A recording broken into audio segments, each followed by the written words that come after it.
Good morning, students. Welcome back to Daily Current Affairs Analysis by Civic Center IAS, where we shall discuss important relevant articles from the UPSC CSE prelims perspective. Displayed are the topics which we'll be discussing today. Well, let's begin. The first article says that Soil Health and Fertility Scheme has been implemented by the government since the year 2014-2015. So far, 24.74 crore soil health cards have been generated across the country, and funds amounting to rupees 1706.18 crore have been released to various states or the UTs. So in this context, let's talk about the soil health card scheme. Know that this scheme was launched in the year 2014-2015 and is implemented by the Ministry of Agriculture and Farmers Welfare. Furthermore, the SHC, in short, that is the Soil Health Card Scheme, has 5 key objectives, each aimed at benefiting farmers and improving the agriculture productivity. So, let's see the objectives. First, it aims to improve soil quality by helping farmers understand their soil's nutrient levels. This, in turn, ensures that the long-term soil fertility and better crop health. Second, it helps in increasing farmers' profitability. With the accurate soil data, farmers can optimize their fertilizer usage, leading to higher yields and reduced cost. Third, the scheme also focuses on employment generation. That is, it can create job opportunities for the rural youth, especially in the areas of soil testing and analysis. Fourth, the regular data updating is the another major goal, as the SHC scheme ensures that the real-time soil analysis data is available, which helps farmers make informed decisions regarding the soil management. Lastly, the scheme makes soil testing easily accessible. So, thanks to the establishment of various soil testing labs, and farmers now get the soil tested right at their doorstep. Now, we saw the objectives. Let's take a closer look and look at some of the standout features of this soil health card.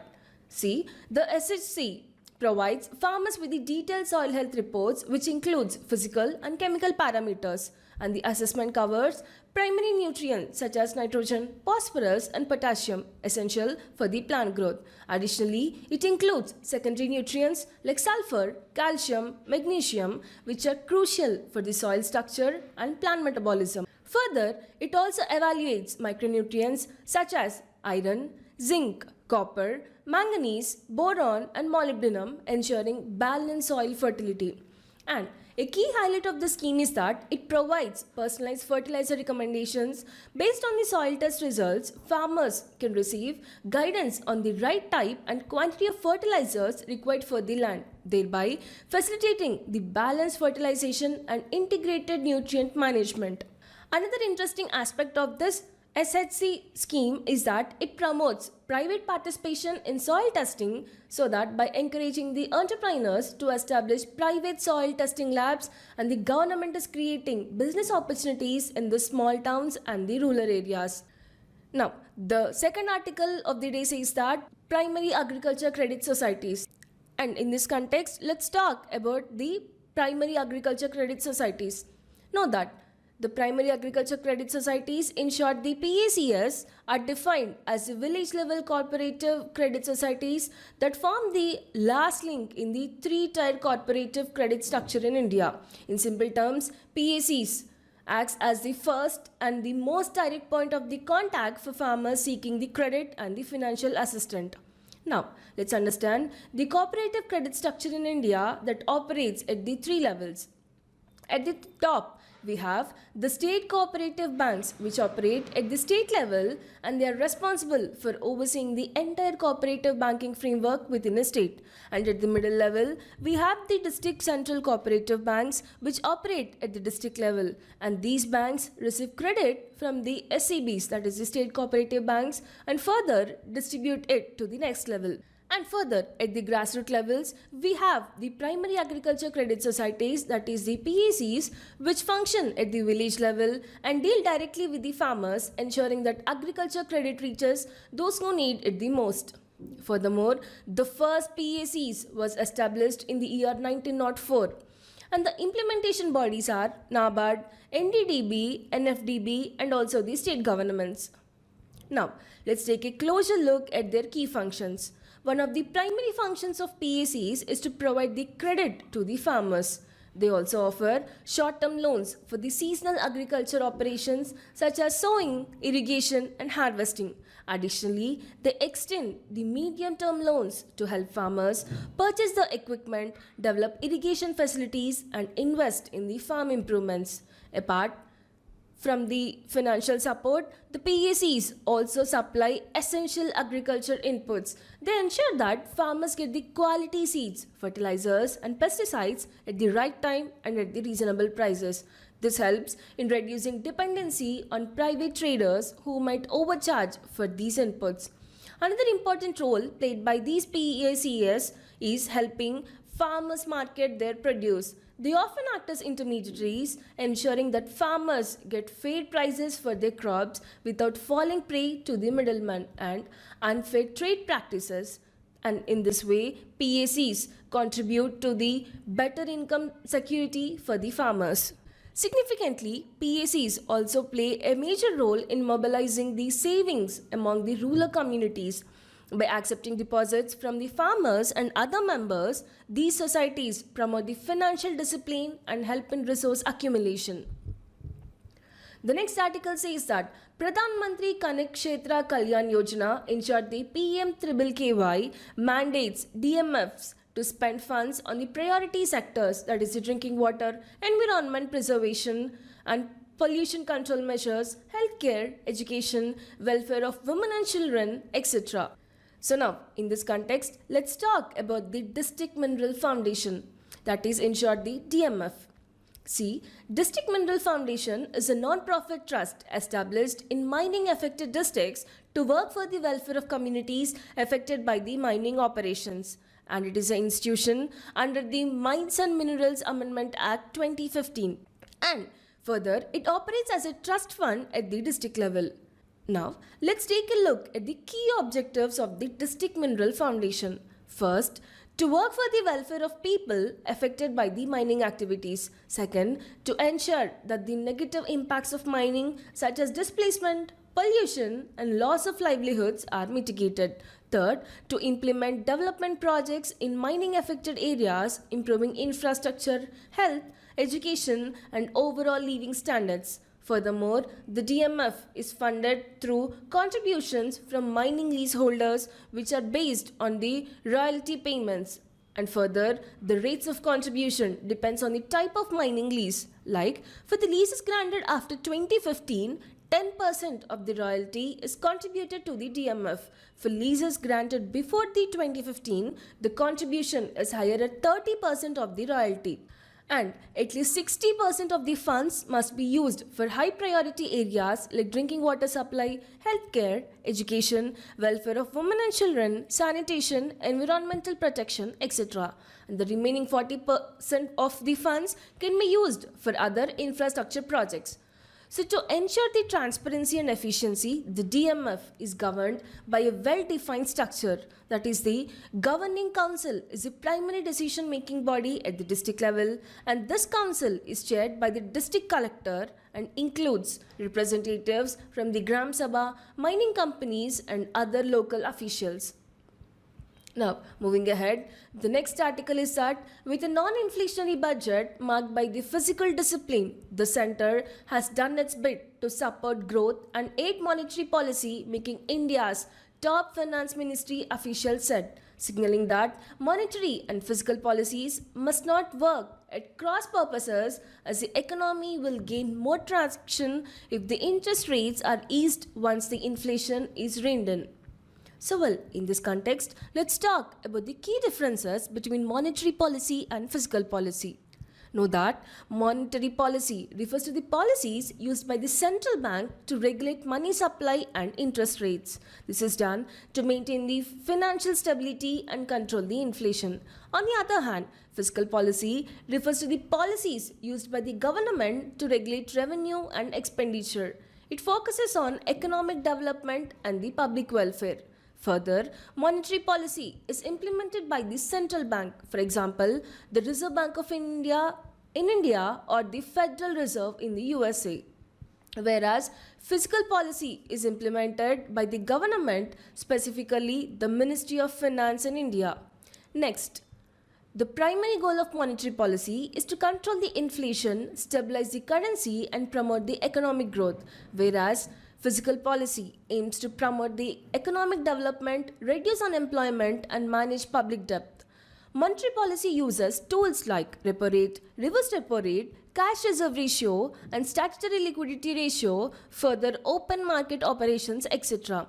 Whereas fiscal policy uses tools like taxation, government spending, subsidies, public borrowing, etc. Moving on, know that the monetary policy directly affects liquidity in the banking system and the borrowing cost. For example, when the RBI reduces the repo rate, it becomes cheaper for businesses and individuals to take the loans, leading to increased investment and spending. Whereas fiscal policy influences the aggregate demand, investment, and employment. For example, when the government increases the capital expenditure on the infrastructure, it boosts the job creation, stimulates the demand, and accelerates the economic growth. Well, moving further to the next article, it says that a massive surge in the cybercrime incidents was reported in India, with fraudsters cheating people of rupees 33,165 crore in the last 4 years, including rupees 22,812 crore in 2024, with several Tier 2 and Tier 3 cities identified as the cybercrime hotspots, shows the government data. Well, in this context, let's talk about the cybercrimes and see the highlights of the data. To begin with the cybercrime, it is defined as a crime involving computers, either as a target or as a tool to commit the offences. Remember that it falls under the state subjects as per the 7th schedule of the Indian Constitution and involves illegal or unauthorized activities exploiting the technology. Further, cybercriminals use various techniques to deceive and manipulate the people. Here are some of the most common types of cybercrimes you should be aware of. First is phishing. See, fraudsters send deceptive emails or messages to trick users into revealing sensitive information like passwords or the bank details. Second is the online money scams like fake job offers, lottery scams, and investment fraudsters people into losing their hard-earned money. And the next is a ransomware, where this involves malicious software encrypting a victim's data, demanding a ransom for its decryption. And further, the identity theft. Cybercriminals steal the personal information and misuse it for the fraudulent activities such as applying for loans or making unauthorized purchases. Lastly, it is the cyberstalking, and this includes persistence and unwanted online monitoring threats or harassment, often targeting women and children. Now, moving to the highlights. The numbers tell a shocking story. Cybercrime has now been skyrocketing in India, with fraud-related financial losses reaching an unprecedented 33,165 crore in the last 4 years. Here's a year-wise breakdown of financial fraud losses as per the NCRB data.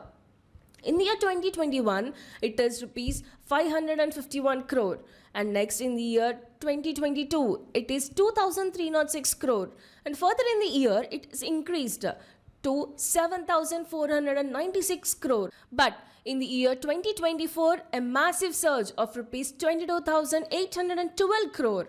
So, in response to this growing crisis, the Government of India has taken strong measures to combat the cybercrime. Now, let's look at some of the key initiatives aimed at preventing fraud and catching the cybercriminals. First is the development of an e-FIR system, which is proposed by the Union Home Minister Amit Shah. The system will allow citizens to file complaints via the National Cybercrime Reporting Portal. Significantly, it will provide immediate assistance to victims of cyber fraud involving rupees 10 lakh or more. Additionally, a nationalized cyber police station on the NCRP portal is in the works to streamline the cybercrime investigations. Second, the launch of Online Suspect Registry, where a database of 1.4 million cybercriminals have been compiled. So far, this initiative has helped block 6 lakh fraudulent transactions and saved rupees 1800 crore from falling into the hands of cybercriminals. And also, it is accessible to state, UT, and central investigation agencies, improving coordination in cybercrime prevention. But to further strengthen the cybercrime management, the Ministry of Home Affairs established the Indian Cybercrime Coordination Center, that is I4C. This is a dedicated nodal agency designed to ensure a coordinated and comprehensive approach to tackling the cybercrime. The key objectives of I4C are to prevent and control cybercrime nationwide, to protect women and children from cyber threats such as online harassment and exploitation, and also to simplify complaint filing and track emerging cybercrime trends. Also, it establishes an early warning system for detecting and preventing cyber threats. And finally, to raise public awareness about online safety and fraud prevention. Further, the next article says that India's ambitions to enter the global manufacturing value chain of small modular reactors is getting the institutional backing needed to catalyze the move, with 3 key policy enablers flagged by the government in its budget. So, in this context, let's talk about the small modular reactors, in short the SMRs. Know that SMRs are advanced nuclear reactors with a power capacity of up to 300 megawatts per unit, and it is approximately 1/3 of the capacity of the traditional nuclear reactors. And further significantly, they generate low carbon electricity through nuclear fission and are designed to be small and modular, allowing for the factory assembly and transport to various locations. Now, let's know the India's push for the small modular reactors as highlighted in the budget 2025-26. First is the creation of a dedicated nuclear vertical. This is a new vertical under the Department of Atomic Energy to encourage private sector participation in India's nuclear sector. This initiative is modeled after the successful privatization efforts in India's space sector, with private players are expected to negotiate better technology transfer deals and contribute to the SMR design and manufacturing. Second, the amendment to the Atomic Energy Act 1962. Currently, private players can only supply the equipment, and the proposed changes aims to allow the private sector participation in the nuclear plant operations also. If passed, it would enable private firms to operate the SMRs, which is currently restricted to NPCIL and its state-owned JVs. For example, NTPC and NALCO, etc. And third, the revisions to the Civil Liability for Nuclear Damage Act 2010. India's current liability framework discourages foreign investment in India's nuclear sector.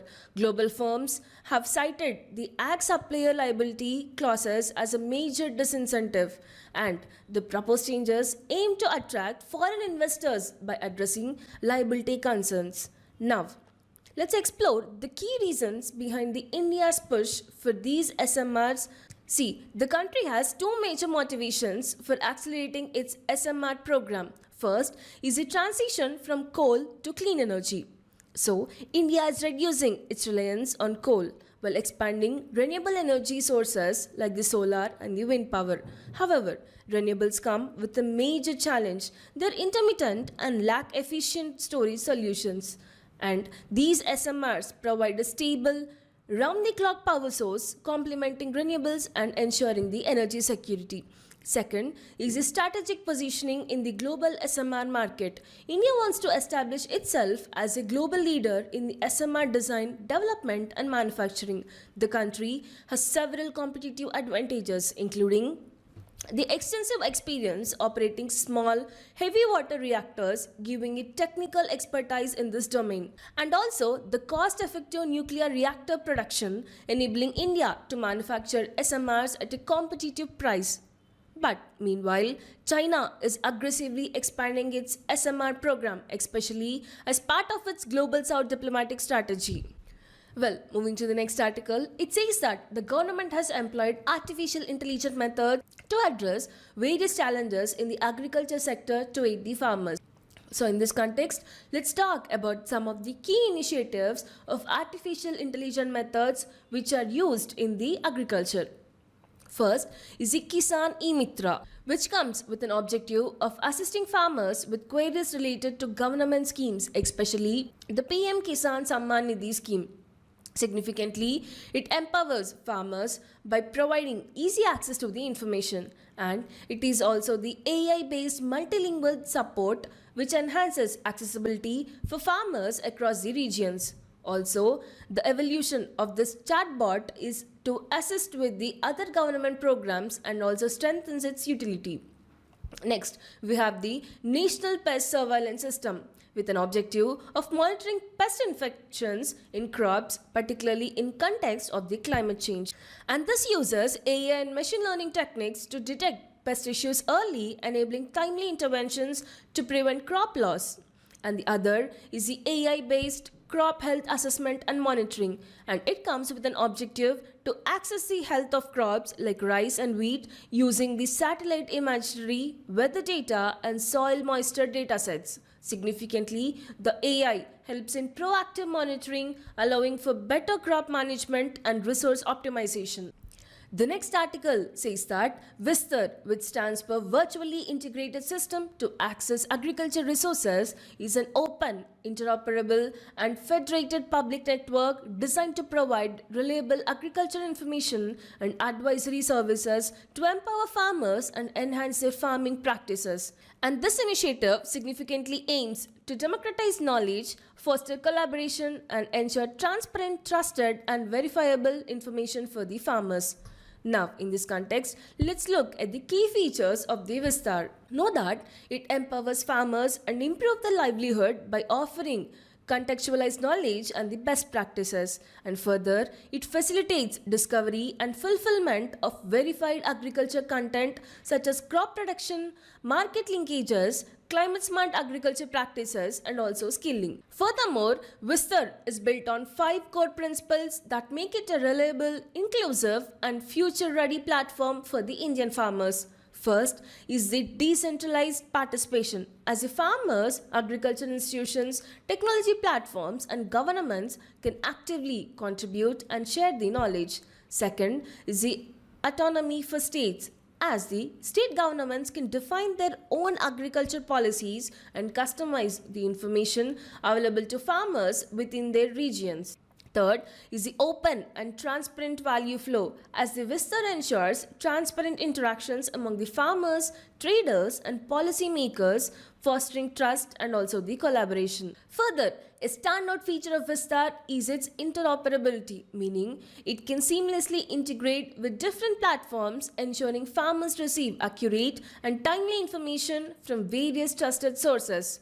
Lastly, the Vistar uses artificial intelligence and community-driven initiatives to amplify the farmers' voices, making the system more responsive and adaptive to the real-time agriculture challenges. Significantly, Vistar provides services with farming techniques, government schemes, and also the best practices. And it also ensures the integration of agriculture data from various sources and also facilitates tracking and management of the agriculture resources. Well, moving to the next article, it says that Madhya Pradesh Chief Minister Mohan Yadav will release 5 cheetahs into the wild at the Kuno National Park in Shiopur district on Wednesday after the cheetah Veera gave birth to 2 cubs on Tuesday, a senior official said. Well, in this context, let's talk about the Kuno National Park. Know that it is located in the Shiopur district in the Madhya Pradesh, and it is nestled near the Vindhyan Hills. Interestingly, it is named after the Kuno River, which is one of the main tributaries of the Chambal River that cuts across it. Further, it is initially established as a wildlife sanctuary, but in the year 2018, the government changed its status into a national park. Also, Kuno National Park was selected under the Action Plan for Introduction of Cheetah in India.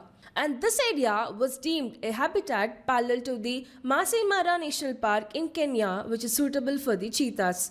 Now, if you see the vegetation, Kuno is primarily a grassland region, though a few rocky outcrops are found here too. And the flora includes Kardai, Kair, Salai trees dominate the forested area of Kuno National Park, which is mostly the mixed forest. And the fauna includes jungle cat, Indian leopard, sloth bear, Indian wolf, striped hyena, golden jackal, Bengal fox, and dhole, etc. Now, the last article says that the Department for Promotion of Industry and Internal Trade will issue the detailed guidelines on how the data and mapping facilities provided under the PM Gati Shakti portal can be utilized by private sector players to make efficient decisions in infrastructure and other projects, according to a government official on Tuesday. Now, in this context, let's talk about the PM Gati Shakti, which is the National Master Plan for the Multimodal Connectivity. Know that it was launched by the Prime Minister, where the PM Gati Shakti is a digital platform that brings together 16 ministries, including railways and roadways, to enhance infrastructure connectivity across India. Significantly, the scheme plans to provide integrated seamless connectivity for the movement of people, goods and services across multiple transport modes, improving last mile connectivity and reducing the travel time. Additionally, PM Gati Shakti integrates the infrastructure schemes of various ministries and state governments such as Bharatmala, Sagarmala, Inland Waterways, Udan and also the others. Further, it also covers economic zones like the textile clusters, pharmaceutical clusters, defense corridors, and also the industrial corridors. And this plan uses advanced technology, including the spatial planning tools with Istro Imaginary developed by the PISAC-N to improve the connectivity and make Indian businesses more competitive. And moving forward, this PM Gati Shakti comes with 6 pillars. First is the comprehensiveness, second is the prioritization, third is the optimization, next is the synchronization, and fifth is the analytical, and lastly it is the dynamic. Further, this PM Gati Shakti aims to streamline infrastructure development in India by enhancing interdevelopmental coordination, ensuring timely execution and improving efficiency in infrastructure planning. Well, this concludes our daily current affairs.